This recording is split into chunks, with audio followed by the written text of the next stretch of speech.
Talk with Dr. Michael Smith, MD. And now, here's the country doctor with a city education, Dr. Mike.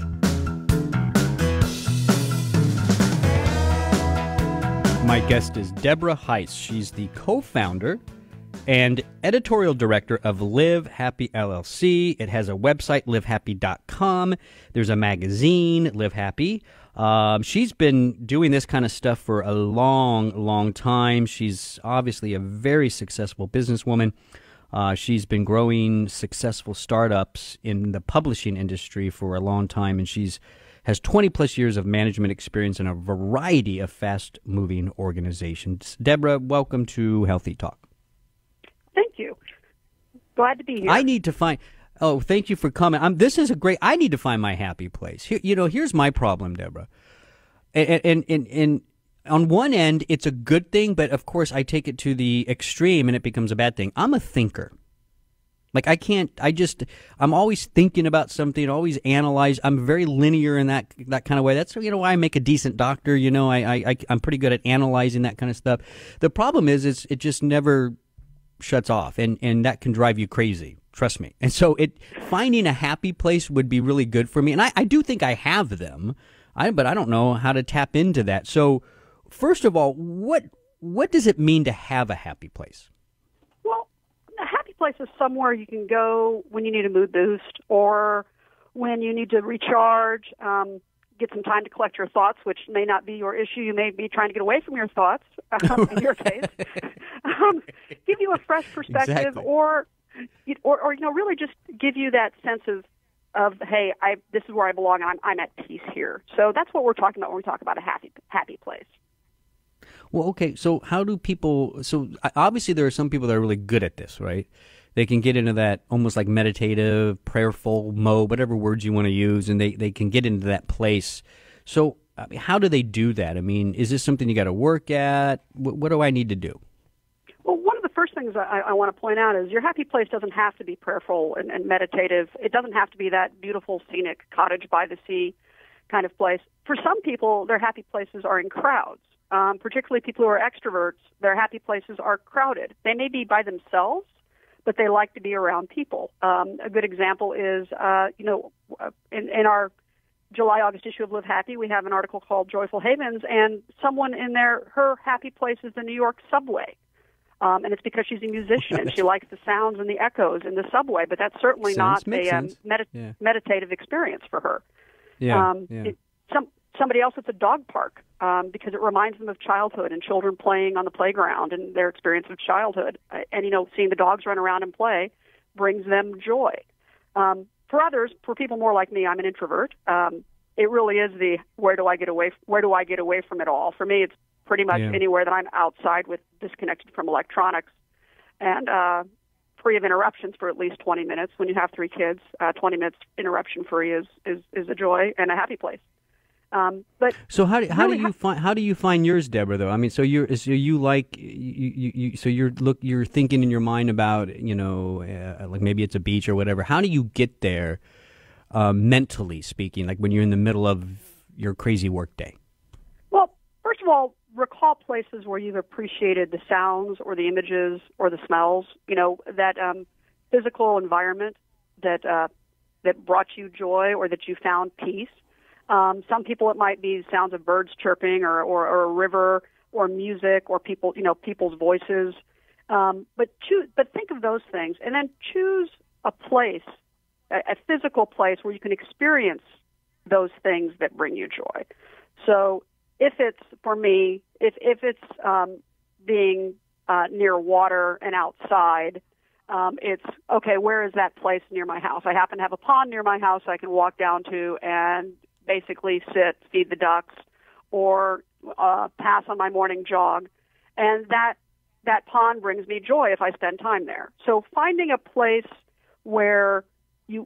that brings you the things that bring you joy, that has those built into the environment, is what you're looking for. But it might also be some place that you have that brings a sense of joy or an emotional boost to you. Like, for example, we have a gentleman in the magazine whose his happy place is airports. And I travel a lot, and I think, my God, a happy place, airport. I mean, who's happy in an airport, right? But to each their own, right? Yeah. Well, for him, it's because he likes to travel so much that being in an airport brings him peace, because he's experiencing the memories of his trips or the anticipation of his next trip. He just loves arriving at airports because they bring something to his life. Yeah. So Deborah, let's use your pond as an example. So you have this pond, you can actually physically go there. When you're there, you're engaging all your senses, you're hearing things, seeing things, smelling things, touching things. I mean, you're really engaged there. You're in the moment, right? And then that's what allows you so you take all of that, those senses you engaged, and then you're able to go visit it, maybe even mentally sometime when you're not there. You're at your work. You're maybe in a stressful situation. You're able to bring up that happy place because you've engaged all the senses when you were there. Is that kind of how it works? It is. It is. Just the recall, for those people who do practice meditation, the recall of senses imprints memories. So, you can remember the way. Have you ever walked into a restaurant and you smell something? You're like, oh my God, that's my mother's kitchen growing up, because it just smells that way. And that brings you an emotional connection to a moment. Well, if you can recall those senses to a point that you can find that emotional peace in your hectic day, that's a very good use of your happy place. But I don't want to discourage the idea of finding a happy place that you actually physically visit. Absolutely, yeah. I think when I hear happy place, I interpret that as a mental thing, but what you're saying is, and that might be true, but it should be based on something that's actually true. Like if I try to envision myself on some, beach, and I try to envision myself swim, whatever it is, it's a lot easier if I've actually been there. Exactly. You have that anchor of a physical memory to take you there, as opposed to just having an idea from a travel ad that you saw on television. We've all seen the ads with people sitting on a beach. Well, that's not the same thing as having sat on the beach. You don't get the same sensory impression. And something I do now. Okay, so here's my analytical side, the doctor side. The serious Dr. Smith side. My listeners know I don't have a serious side, but okay. So the senses, right? It's important to gauge all of them. A lot of scientists will tell you, and I can even probably find 2 or 3 studies, that the sense of smell is really one of the most powerful ways to ground you in the moment and to pull back that memory later. What's your experience with the sense of smell with happy places?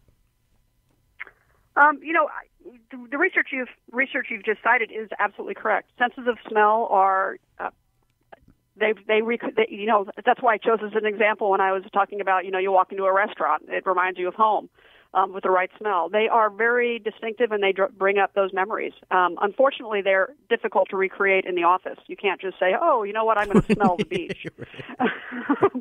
But them, like visualizing or having pictures of your happy place on your desk, if that's a place that made you really happy and you look at it, you're going to have a recall of those memories. And find your momentary peace, hopefully a little bit faster. Picture your last vacation or of your children, Deborah, or whatever it is. Tell us about livehappy.com and the Live Happy magazine. Well, Live Happy magazine is and website. We are designed to, quote unquote, make the world a happier place. Our goal is to share happiness and the tools for people improving their own personal well-being, and give people the tools that they can actually live a better quality of life by coming to our website. So I hope that everybody goes and checks out livehappy.com, but we've got a variety of information there, blogs, podcasts, everything that you can Deborah, possibly we'll have to leave it there. I'll tell you again, listeners, livehappy.com. Go check it out. Deborah, thanks for coming on. This is Healthy Talk on Radio MD. I'm Dr. Mike. Stay with me.